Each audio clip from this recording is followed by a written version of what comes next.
Hello, my name is Michael, and welcome back to my Military Retirement Lessons Learned channel. In this video, I will provide my recommendations and highlights for things to accomplish when you reach your final countdown at 1 year out from projected retirement date to ensure you are setting yourself and your family up for success. The first thing you need to accomplish is to submit your retirement application or package as soon as you become eligible under your branch of services timeline requirements. Obtain an updated copy of your retirement checklist and out processing checklist from your personnel management or retirement's office. Your retirement package will take a good amount of time to go through the routing process before it is officially approved, so be patient but continue to track the status and follow up as needed. This is your retirement, so follow up and ask for status updates as often as you deem necessary. Be consistent and persistent in following up to make sure everything is on track with no delays, no additional documentation. For example, additional copies of orders are needed, and it's not getting stuck at any one point in the routing chain for approval. A lot of potential issues can occur once it leaves your local level and it gets to the headquarters personnel branch level for a final review and approval.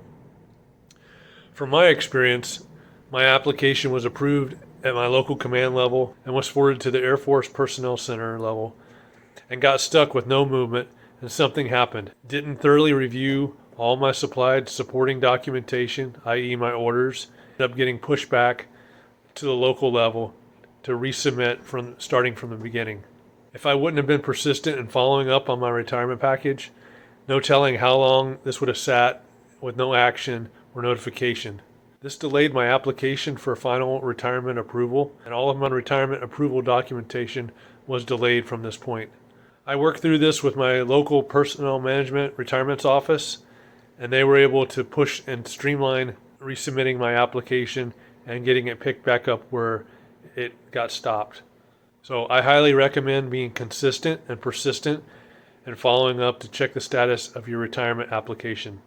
Next, create a consolidated list of all the requirements and associated timelines that you obtain from your TAP course and from your personnel management or retirement's office to include, but not limited to, obtain copies of all your records, medical requirements and appointments, VA claims submission, resume building, survivor benefits program, this SBP, which is a mandatory election or non-election requirement and has time requirements. Again, I will discuss this in a future video.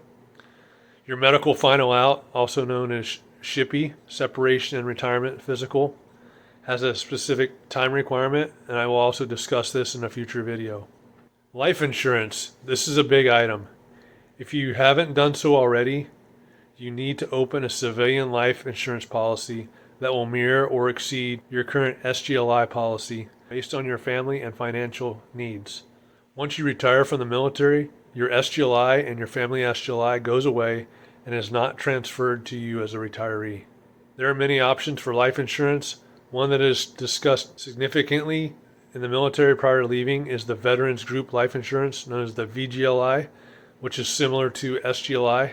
This is designed to replace SGLI for separating military members, but I highly recommend doing your own research and what company is best for you and your family based upon your situation and your needs, what coverage is needed, and the best rates.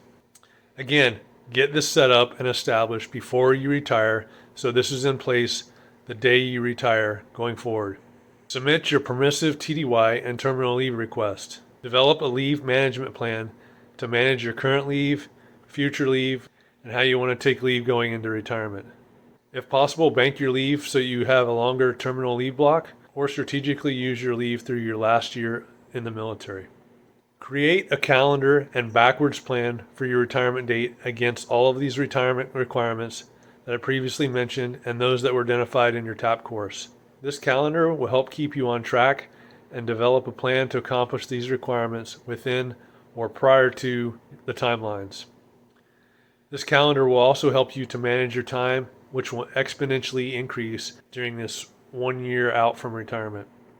The last thing I wanted to mention here is to start talking with those who recently retired prior to you to get their input, feedback, and lessons learned so that you can adjust and adopt those lessons learned into your situation as applicable. So, I hope you found the information in this video valuable. If you did, please like the video.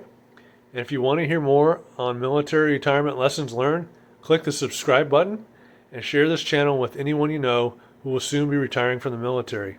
I will see you on my next video, and thank you for watching.